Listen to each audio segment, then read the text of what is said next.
Hello friends.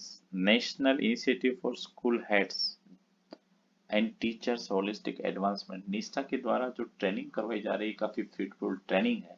उसमें curriculum and inclusive classroom जो secondary के लिए कराई जा रही है फेज सेकेंड में, उनमें कुछ फ्रेंड्स का सजेशन था कि उसमें कुछ क्विज के आंसर्स क्वेश्चंस के होने चाहिए, जिससे हम हमारा स्किल डेवलप कर सकें और 20 आउट ऑफ 20 नंबर ला सकें।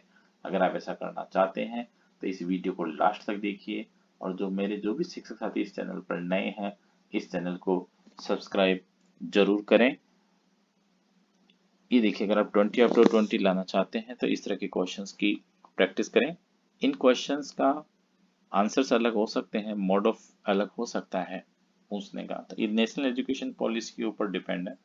इसमें 4 स्टेज है: फाउंडेशन, प्रिपरेटरी, मिडिल और सेकेंडरी। इसके बारे में डिस्कस करेंगे।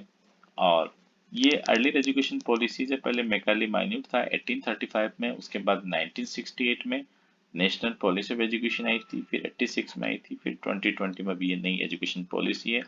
इसमें जो मेजर चेंज हुई है, 10+2 खत्म हो गया है, 5+3+3+4 आया है, यूजीसी का विलोपन हो गया, और ये ग्रेजुएशन का टाइम पीरियड इंक्रीज कर दिया गया। इसका अगर आप देखना चाहें तो वीडियो है मेरा, उसको आप देख सकते हैं। Now come to the questions. ये क्वेश्चंस आपके अलग अलग फॉर्मेट में हो सकते हैं, इनके अल्टरनेट भी इंटरचेंज हो सकते हैं, तो इसलिए ऊपर नीचे हो सकते हैं अल्टरनेट्स, इनको ध्यान से देखें।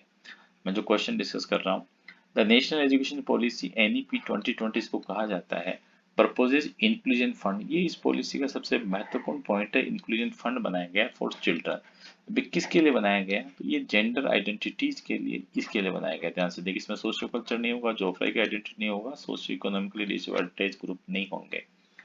Next, features of good text. अच्छी टेक्स्ट बुक क्या होगा? अच्छी टेक्स्ट बुक वो टेक्स्ट बुक होती है जिसमें पिक्चर्स ज्यादा हो और टेक्स्ट कम होता। This should contains more pictures and less text. Clear? Now, which of the following is not a component of the curriculum? Curriculum का कंपोनेंट क्या नहीं है? देखिए, असेसमेंट मूल्यांकन उसका कंपोनेंट होता है, ऑब्जेक्टिव उद्देश्य और लर्निंग आउटकम्स उसके बाद क्या होंगे, उसका ऑब्जेक्टिव होता है। Teaching learning process, teaching learning process एक करिकुलम का पार्ट होता है। डिजाइन कैसे किया गया एक करिकुलम का पार्ट नहीं है। काफी अच्छा क्वेश्चन है। Right of children to free and compulsory education, जिसको आरटी कहा जाता है। एक्ट वाज इनेक्टेड, इनेक्टेड मतलब कब पास किया, and came into the force in the year, और कब लागू हुआ। तो देखिए, पार्लियामेंट के द्वारा 2009 में इनेक्टेड हुआ था और came into the force in April 2010 में फोर्स हुआ था। उस समय जम्मू कश्मीर में लागू नहीं हुआ था। To children having the same disability, अगर उनकी सेम डिसेबिलिटी है, फिर what is the condition true, they may require different intervention, को अलग अलग प्रकार का अपना ध्यान चाहिए टीचर्स का, by the teacher in the classroom. Now, universal design of learning, जिसे हम शॉर्ट में यूडीएल कहते हैं, डज नॉट रिक्वायर टू। तो उसी रिक्वायर देखिए ध्यान से, डज नॉट रिक्वायर्ड, इसका मतलब इसमें तीन ऑप्शन राइट है।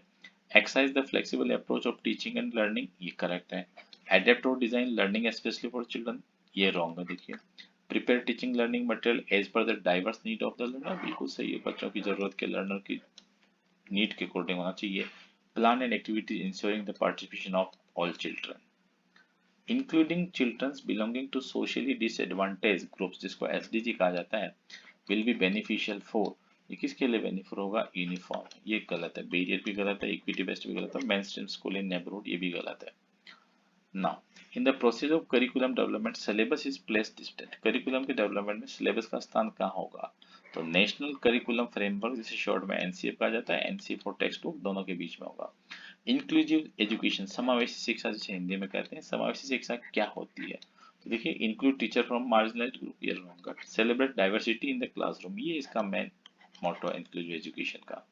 हिडन करिकुलम क्या होता है? छुपा हुआ पाठ्यक्रम जिसे अपन कहते हैं, ये बच्चों की नीड के अकॉर्डिंग होता है, may not be part of formal course of study, ये कोर्स ऑफ स्टडी का पार्ट नहीं होता है। The first and second national policies on education in India were formulated in the year, first देखिए 1968 में लागू हुई थी, उसमें इंदिरा गांधी प्रधानमंत्री थी। 86 में श्री राजीव गांधी प्रधानमंत्री थे, तब सेकंड लगी थी। और अभी 2020 में नरेंद्र मोदी जी जब प्रधानमंत्री हैं तो थर्ड एजुकेशन पॉलिसी इंडिया की लगी है। To communicate with others, alternative communicative system helps, किसमें हेल्प करते हैं? चिल्ड्रन विद और विदाउट डिसेबिलिटी, इसमें अल्टरनेटिव कम्युनिकेशन सिस्टम हेल्प करता है। Teaching student belonging to disadvantage sections of society in neighbourhood schools with appropriate support is known as, देखो inclusive education की definition यही है। An outline of the theme और topic to be included in a subject for a specific class to be covered in a stipulated time is called। देखिए stipulated time एक निश्चित समय में जो क्लास में पूरा किया जाता है, स्पेसिफिक क्लास जो भी क्लास है, 6th है या 10th है, कुछ भी है, मैथमेटिक्स है, मान लीजिए ट्रिग्नोमेट्री, उसमें एक पर्टिकुलर टाइम में जो पूरा किया जाता है, it is a part of the syllabus. ये क्या कहलाता है? टाइम क्या कहलाता है? ये सिलेबस कहलाता है। क्लियर? करिकुलम क्यूरेटिव सबसे बना हुआ है। The NEP 2020 proposes to change existing design of the school education from 10+2। मैंने स्टार्ट में बताया था, और वीडियो इसके लिए आप न्यू एजुकेशन पॉलिसी का काफ़ी अच्छा वीडियो है, उसमें 4000 से अबव व्यूज हैं थोड़े से दिन में। तो ये जो पैटर्न है 10+2 को क्या कर दिया गवर्नमेंट ने? एबोलिश कर दिया। इसकी जगह जो सिस्टम लगाया गया 5+3+3+4, ये जो सिस्टम है इसमें पहली बार प्री प्राइमरी एजुकेशन को स्ट्रक्चर्ड किया गया है इंडिया में। प्री प्राइमरी एजुकेशन को पहले भी पब्लिक स्कूल्स में होती थी, अब गवर्नमेंट स्कूल में इसको गवर्नमेंट ने इसको नॉमिनेशन, गवर्नमेंट को इसको मान्यता दे दी। इट मीन्स हर जगह प्री प्राइमरी एजुकेशन होगी। ये फॉरेन के जो पैटर्न है उसके अकॉर्डिंग हम यूनिवर्सलाइजेशन ऑफ एजुकेशन की तरफ हम बढ़ रहे हैं। ये उसका कदम है 5+3+3+4।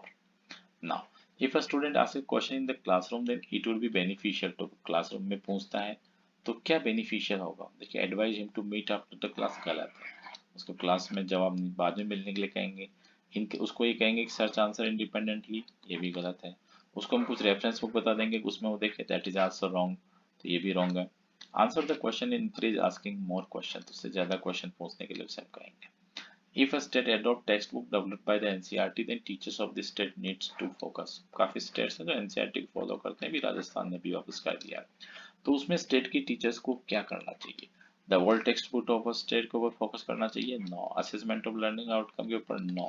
कॉन्टेक्सचुअलाइजेशन of various concept as per the need of the children in the state, ये काफी इंपॉर्टेंट पार्ट है। जैसे मान लीजिए राजस्थान है, तो राजस्थान का हिस्ट्री है, राजस्थान का कल्चर है, और राजस्थान की ज्योग्राफी है, और यहाँ के ट्रेडिशंस हैं। जिस भी स्टेट के हिस्ट्री, कल्चर, ज्योग्राफिकल ट्रेडिशंस हैं, उनके ऊपर उस टीचर को क्या करना चाहिए? फोकस करना चाहिए। Following the text book as such follow नहीं करना चाहिए। नाउ अगर आप इस तरह से ट्राई करेंगे तो आपका स्कोर 20 और 20 आ सकता है, और अगर आपने पहले भी कर दिया तो अपने स्कोर के लिए इसको वापस आप रीडू कर सकते हैं। 3 चांस आपके पास हैं। Thanks for watching this video and also thanks to Navodaya Vidyalaya Samiti for giving this training.